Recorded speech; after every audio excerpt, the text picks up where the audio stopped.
Là maintenant, le choix du bédane pour pouvoir faire les entailles. Et donc, avant tout, ça va être voir l'état de ces outils, plus ou moins les préparer, les nettoyer et surtout les affûter pour être sûr d'avoir un bédane qui va être performant plutôt que de quelque chose qui a du mal à pénétrer dans le bois. Donc, à l'aide de la meuleuse, je refais un affûtage dent après dent.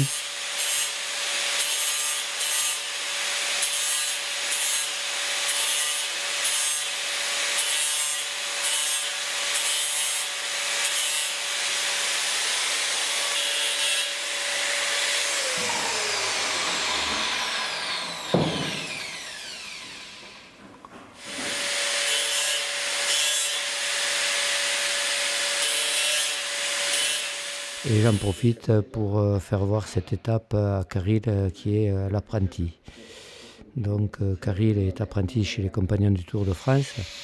Et donc voilà, il faut en même temps profiter de ce moment pour que lui puisse comprendre un petit peu comment on fonctionne, comment le matériel peut travailler.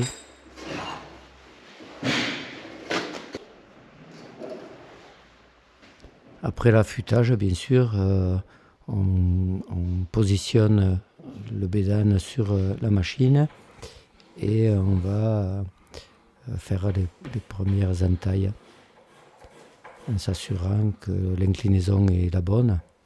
Et pour cela, on s'aide de gabarits positionnés sur la machine. Ces charnières sont entaillées avec une certaine inclinaison. Donc il faut trouver le bon angle. Et à l'aide d'un gabarit, on obtient la bonne inclinaison.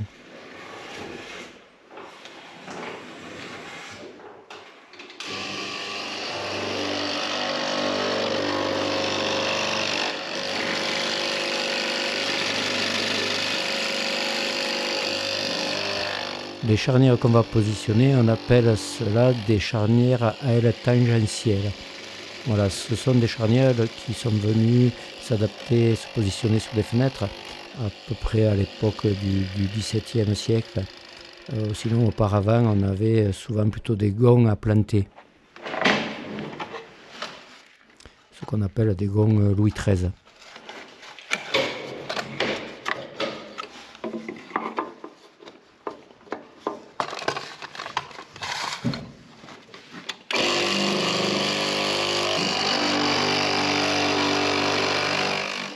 Les artisans de l'époque n'avaient pas ces machines pour faire ces entailles.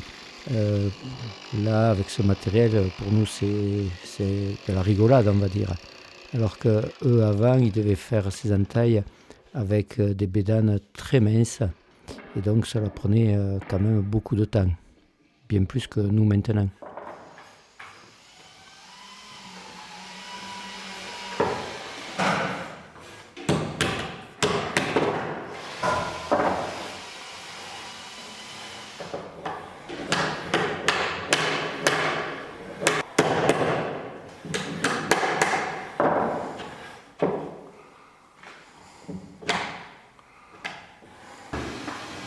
Alors maintenant, à partir du moment où les charnières et la tangentielle sont positionnées sur les montants du cadre dormant, je vais devoir assembler le cadre. Donc, positionnement de la pièce d'appui, la traverse du bas, on pourrait appeler ça. La traverse du haut, qui est centrée, puisqu'on a des maçonneries avec des linteaux centrés.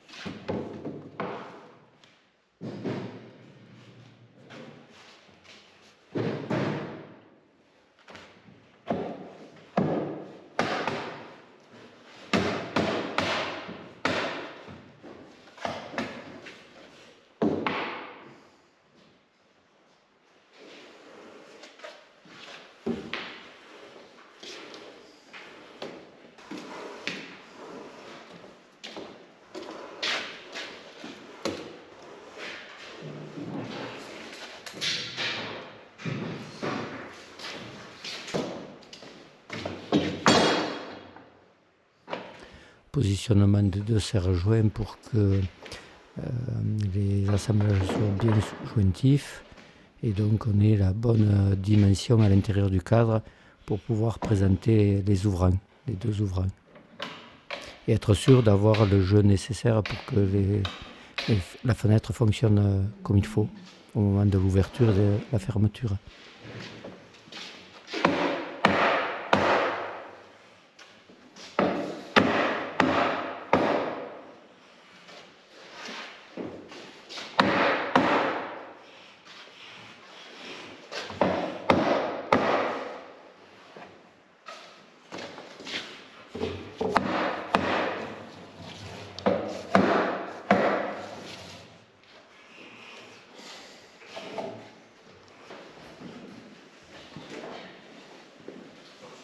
Voilà, maintenant le moment fatidique, je veux dire, c'est d'installer les ouvrants, mettre en place dans les entailles les charnières, et puis vérifier au niveau de la gueule de loup et du mouton qu'on ait le jeu suffisant, en tenant compte qu'il va y avoir quand même un joint d'étanchéité aussi, étant donné qu'on cherche à avoir des menuiseries qui répondent quand même à un certain degré d'isolation.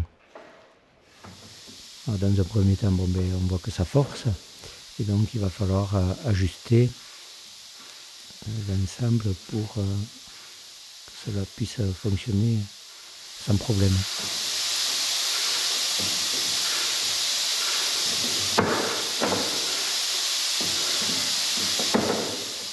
Oui, il y a toujours une petite part d'ajustage, de retouche. Nous ne travaillons pas comme des industriels où tout est vraiment réglé au millimètre et après ils lancent des séries de centaines de fenêtres. Là, nous sommes des artisans et forcément, on doit passer du temps à tout ajuster, tout vérifier. Là maintenant, c'est le positionnement de l'espagnolette.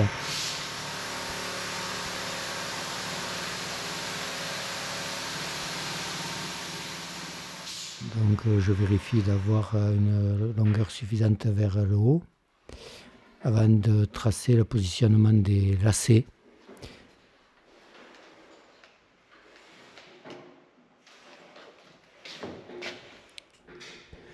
Les lacets, ce sont les tiges filetées qui vont traverser la menuiserie pour pouvoir la maintenir en place.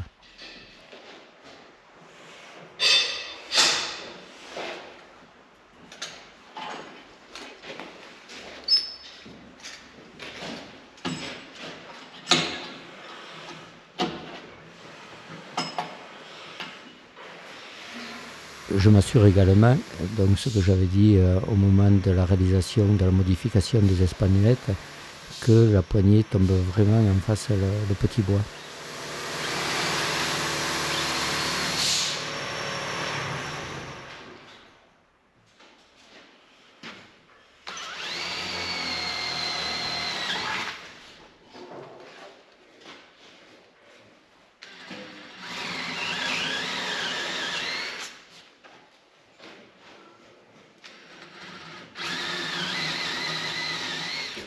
Je dois percer un petit peu à l'oblique pour éviter de tomber dans la rainure qui va recevoir le joint d'étanchéité. Donc tout ça, il faut en tenir compte.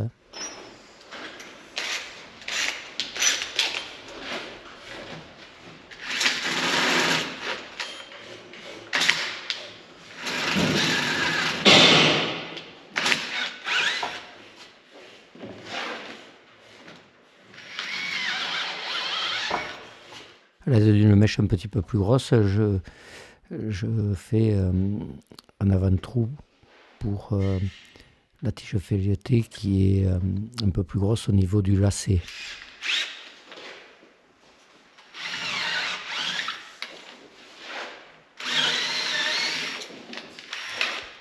Et là, je suis en train de faire le fraisage pour l'écrou, qui est un écrou un peu particulier. C'est fait pour justement être indémontable, indévissable, pour éviter donc les vols. Donc à une époque, ils avaient mis au point ce système d'écrou et forcément on doit avoir une clé qui correspond à l'écrou.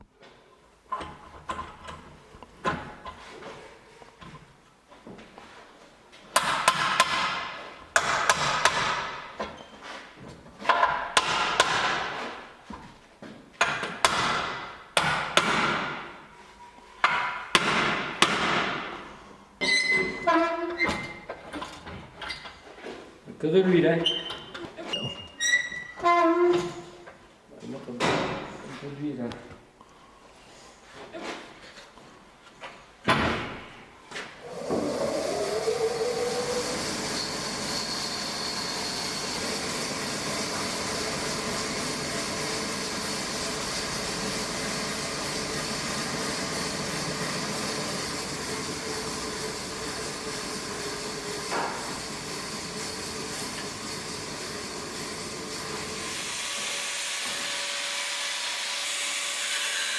Voilà, l'ajustage de la longueur de la tige filetée.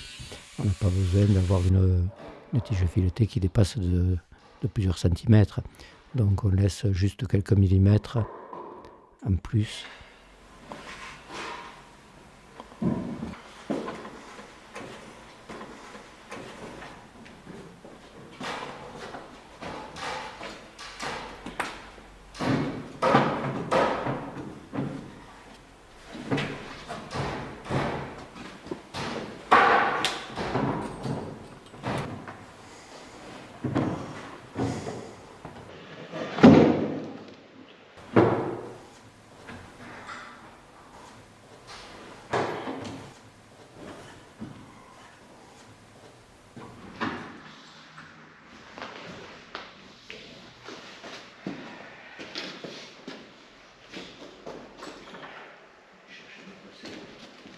Voilà, je glisse des petites rondelles, c'est pour tout simplement garder le jeu nécessaire pour l'épaisseur par la suite l'épaisseur de la peinture.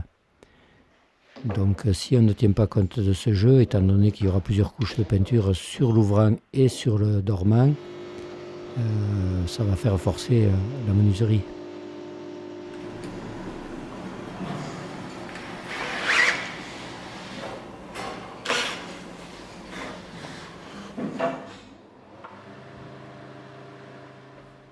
Le positionnement du mentonnet. Le mentonnet, c'est la pièce qui vient recevoir la poignée de la porte quand on ferme la fenêtre.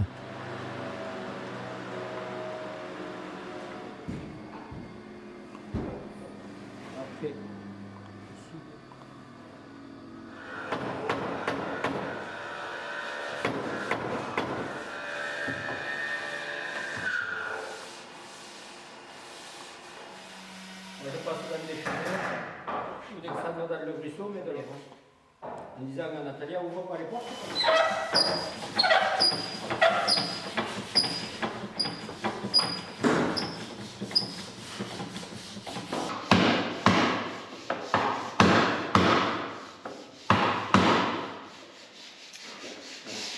Bon.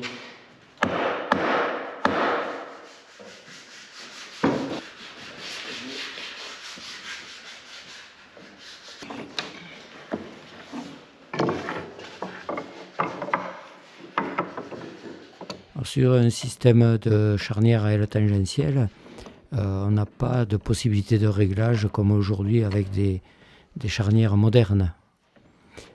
Là, il faut être sûr que quand on cloue, on soit vraiment bien positionné. Sinon, c'est très compliqué d'enlever le clou et de déplacer la charnière.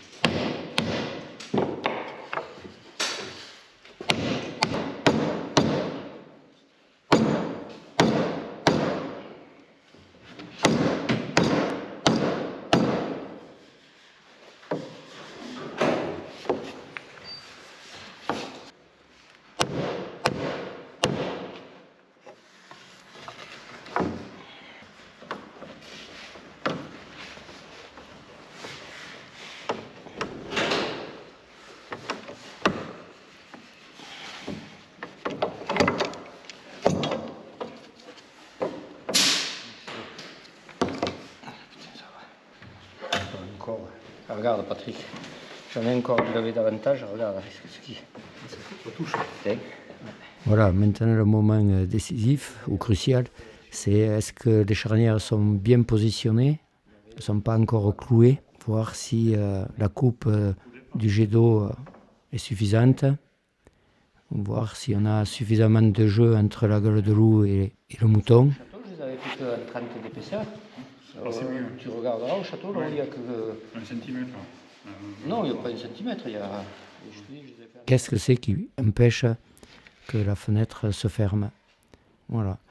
Donc, c'est quelques petits coups de râpe bien placés qui vont permettre que la fenêtre se ferme. Ça va être vraiment du bricolage, ça. Est-ce que ça passe?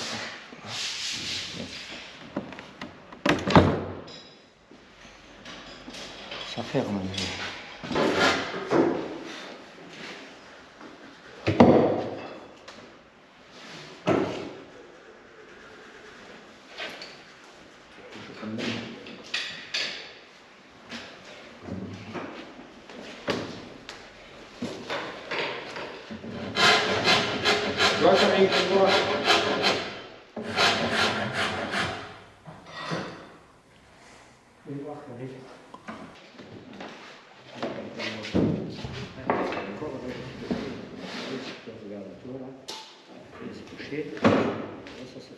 Que ça se touche tout du long de la courbe.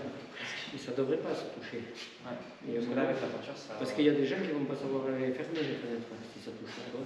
Et puis même, il y a l'épaisseur de la peinture, si ça touche maintenant.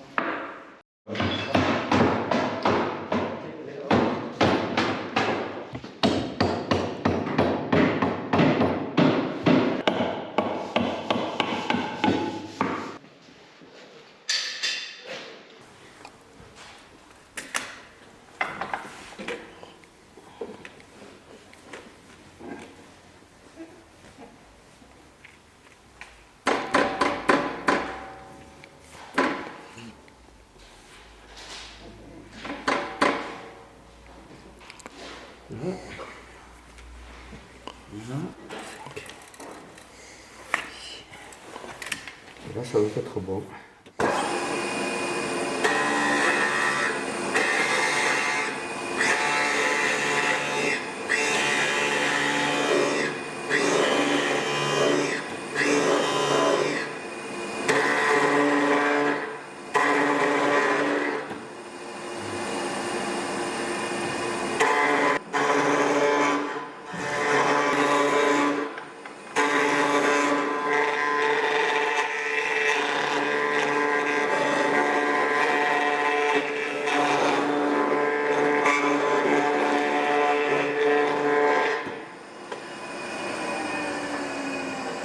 Ça y est, vous pouvez jouer.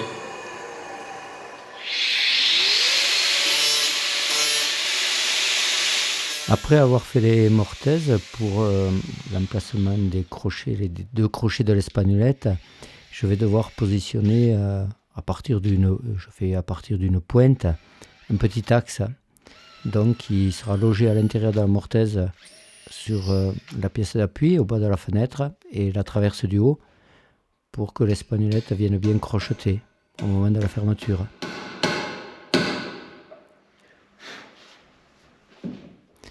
Alors là, cet axe est positionné en fonction de chaque crochet d'espagnolette qui ne sont pas toujours de la même dimension. Et il ne faut pas non plus qu'il y ait du jeu ou que ça force à ne pas pouvoir fermer l'espagnolette.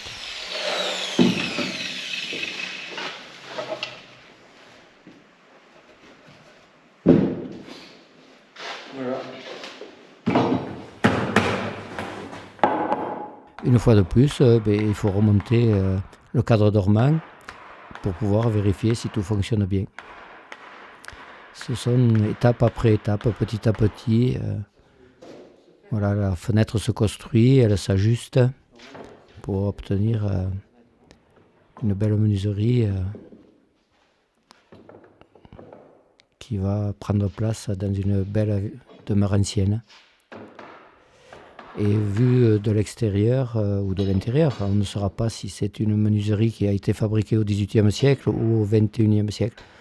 Mis à part des épaisseurs de 50 et quelques millimètres pour pouvoir loger du double vitrage, toutes les proportions vues de face sont respectées.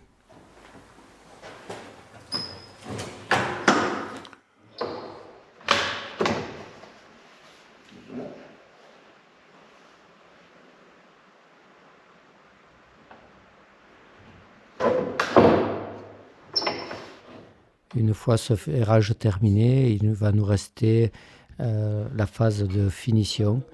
Et donc, comme ce sont des menuiseries anciennes, à cette époque-là, donc, le papier vert n'existait pas.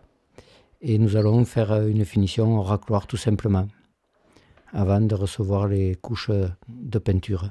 La peinture est effectuée en totalité avant vitrage, pour qu'on protège bien toutes les parties des feuillures où on n'aurait pas accès si on positionnait le vitrage. C'est pas simple, hein, quand on fait du travail comme ça.